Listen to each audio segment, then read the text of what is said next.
How's it going, everyone? My name is Eric, and welcome to Out of the Groove. This week, I had the great pleasure of speaking to Thad Moffitt, driver in the ARCA Menards series. He's made 12 starts for DGR Crossley this year. He is, of course, the grandson of the great Richard Petty. In this interview, we talked about what it's like being related to Richard Petty, what it's like being a young driver trying to adjust to the crazy topsy-turvy schedule of 2020, and a whole lot more. Without further ado, let's go now to my recent interview with Thad Moffitt. Enjoy.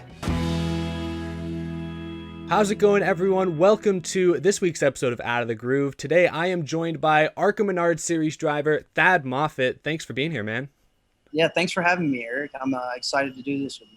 I like it. I love it when drivers call in from the race shop. You got the race car there as well with the new paint scheme on board. CleanPacs, that's pretty fantastic. Talk about how you got that new sponsor involved in the sport and what it means to have them on your car for an upcoming race. Yeah, so I'm super excited to carry the CleanPacs logo into Memphis, being that this is their kind of like entry to NASCAR. This is their very first race, and we actually use the product at home. I think it's a really cool product, kind of saving the environment, more millennial type stuff. All the bottles are reusable. They have packs that you just reuse, put water in, and put the pack in and mix it up, and so you never have to throw away a bottle.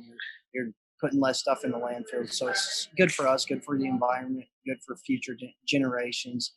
They also have an EPA registered disinfectant that's good against COVID. All right. So I'm excited about CleanPacs and having them on board and kind of getting them in the NASCAR and hopefully it leads to more in 2021.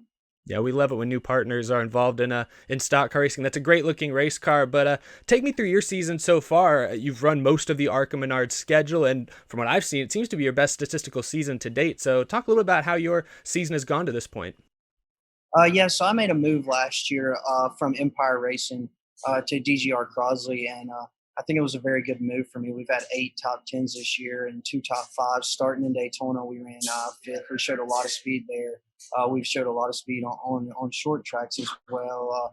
We've been a little bit off on our mile-and-a-half stuff so far, but it's definitely been a big jump for me and a lot more competitive this year in the DGR Crossley stuff than I have been in years past. But 2020 has been a weird year, man. Like going to Daytona, running the road course instead of the oval, running it with no fans, no practice, no qualifying, just show up. Nobody's ever seen the bus, and we're going. And on top of that, it's raining going into turn 1. So yeah. Very first road course race, it's raining Daytona Roval. That was super cool. It was super cool for me to be a part of. I know that a lot of my family members had ran on the Roval before at Daytona, like Kyle, but they had never ran a stock car on the Roval. So I was the first one to do that.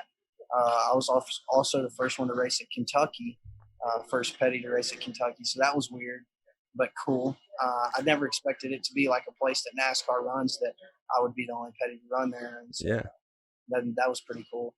And it's been a lot of fun, man. These DGR Crossley guys really know what they're doing. We've all ran pretty well this year. Me, Haley, and having Haley and Taylor and Tanner to lean on has been good for all of us kind of to put our heads together and see how we can make these cars run just a little bit better.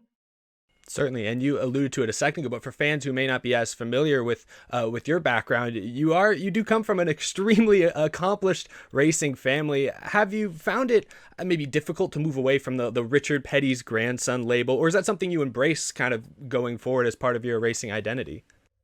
Well, it's kind of stuck to me. You don't really have if you're Richard Petty's grandson, then that's how they're going to introduce you.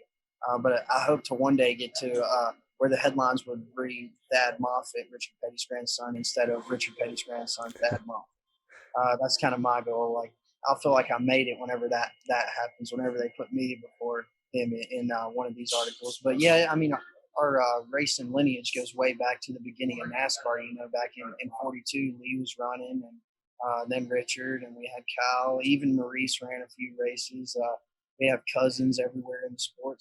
So our lineage runs pretty deep with NASCAR, and we've been part of it for a while, and we don't plan on going anywhere anytime soon. Definitely. So for fans at home to kind of get to know you a little bit better, what inspired you to start racing, and when did you first start behind the wheel of a race car? So I was 8, and I did we went to the Daytona 500, and Eric Amarola was driving for us then. We had like a really, really good run. And me and Grandpa were walking out to pit road like after the race. I think he ran like third or something, to talk to him after the race. And I was like, man, this could be me one day. Like, no joke. This is cool. Like, let's go. I want to do it. And Grandpa was like, he kind of tested it for a few months. He liked to see if I would keep bringing it up, keep egging them to get in the car. And then finally, they broke down. And for Christmas one year, they bought me a quarter midget. And then my grandma got cancer. She was sick for 3 or 4 years. So I didn't race while she was sick because my mom was with her. My dad was with the race team. Grandpa was in the road. And finally, I was like 12 or 13, and we got dirt go-karts. And I ran dirt go-karts just locally, like Millbridge, Coleridge, Liberty, places like that. And then at 15, I made my stock car debut and ran the full season when I was 15, won the Southeast Limited Late Model Championship. And then at 16, I started racing ARCA cars part-time. And that's where I've been ever since, trying to get enough money to run a full year and then keep making it up the ladder system. So going back to your ARCA season right now, are there any drivers in the ARCA Menards series that you kind of find yourself leaning on for information or anything like that? Yes. So my teammates, most of all, Taylor and Haley, we all kind of talk after practice and after qualifying or races, whatever. See what each other are struggling with. See if they found something out there that maybe I was missing, or if I found something that they were missing. We kind of compare our cars after every practice and every race and see what each of us lacked in the race to be able to run better. And then a couple guys that I watch are some of them that have been in the series for a longer time, like Michael Self on the mile and a half stuff. Most of the time, he knows the right line. He knows where to run. He usually does really, really good on the mile and a half stuff. This year, it hasn't been as good for him on the mile and a half stuff, but he's still been very fast. So, like, going into practice, watch him, and going to watch previous year's races. I'll watch him and see kind of where he's running and trying to base myself off of that. And how difficult has it been kind of learning a lot of different tracks? Because like you mentioned, everyone starts racing short tracks and moving to the big tracks. Did you find that to be more challenging than you expected, or is that kind of been par for the course? Have you kind of figured it out how you thought you would? It's kind of been more challenging than I thought.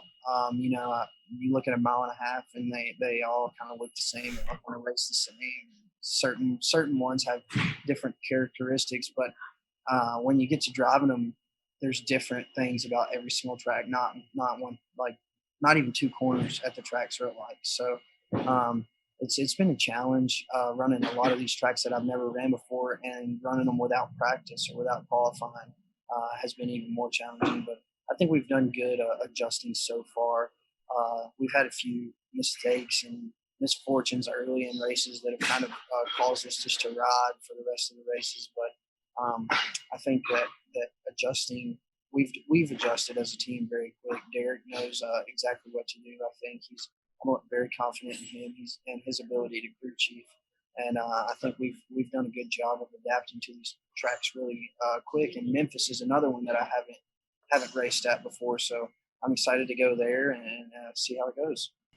Yeah, and kind of like you mentioned there, going to these new tracks, some that you have never been to before, how much more difficult is that this season, was as unpredictable as things have been? And I know ARCA still has run some practice here and there, but it's not what it usually would be. How much more difficult does that make things, just with everything that's gone on this year, changed up the schedule and messed up the day-to-day operations? How much more difficult does that make things for a driver like yourself to really get comfortable behind the wheel? Yeah, it's been difficult, but everybody's in the same situation. So a lot of these guys that I'm racing against, guys and gals that I'm racing against, haven't ran in any of these tracks either. And so we're all in the same boat, where we kind of, for the first 50, 60 laps of the race, we're kind of figuring it out like we would if we got 50, 60 laps of practice. And then from that point on is when it gets pretty serious. And because most places we've got like 5 laps of practice, or 45 minutes, 30 minutes, something like that. Nothing like we would usually get. So I do appreciate getting 5 laps, like having to at least be able to see the place before I get to go out there and race. But I think it's made it fun, man. It's made it more interesting. Our racing's been really, really good, I think, in the series this year. We've put on some really good shows. And so I think that it's been good in every series, honestly. It's been cost effective with us all. It's rough this year with COVID and all that. So it's been cost effective, and I think it's made for great racing. Yeah, certainly a lot of entertaining moments for fans watching at home. No practice, no qualifying, just sail it off into turn one in a pack. You never know what's going to happen. Well, we're looking forward to seeing you race at Memphis. That's a great looking paint scheme you have behind you there. Thad, thank you for being on the show this week. Yeah, Eric, thanks for having me. Again, a big thank you to Thad Moffitt for being on the show this week. Be sure to check him out in that CleanPacs paint scheme at Memphis very, very soon. But that's all I've got for today's episode. Thank you, as always, for watching. Be sure to subscribe if you're new to the channel. Follow me on Twitter and Instagram. And of course, a big time thank you to my fantastic Patreon supporters. I've got at least one more video planned before the Las Vegas race Sunday afternoon, the first race of the second round of the NASCAR Cup Series playoffs. We'll have plenty to talk about between now and then. Thank you all for watching. I'll see you again very, very soon.